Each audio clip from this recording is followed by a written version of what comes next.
Hi guys, quick unboxing and a few thoughts about my experience with this in the PLA. So I didn't buy this the first time, but it was the first time when I bought a 2 set because I've been so happy with it in the past.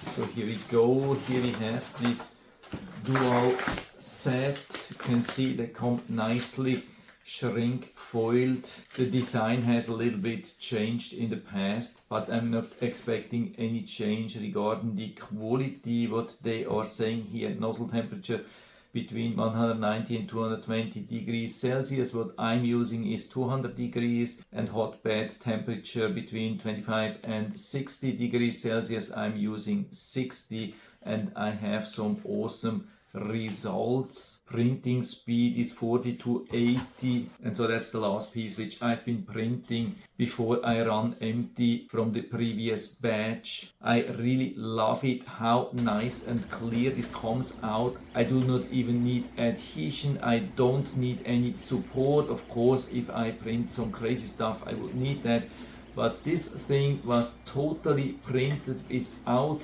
any support, without any adhesion. So usually it sticks on the glass bed like that, and I can just take it like that. I don't need any scraper, no, nothing. Comes out absolutely perfect, and so I don't have to clean edges or so. I don't have to do anything. I can just take it and use it. By the way, I'm using here 30% infill to use it outside, and works absolutely perfect for me. But of course it's not perfectly UV stable, but still I have such pieces outside for years and they are still in perfect condition. So that's the thing which I've been using in the past and I'm going to use in the future. Absolutely perfect for my eNet ET5X, but of course also for a lot of other 3D printers. So full recommendation from my side, so you can buy it directly here from Amazon. I hope I've been able to help you a little bit with this video. If you like it, give me a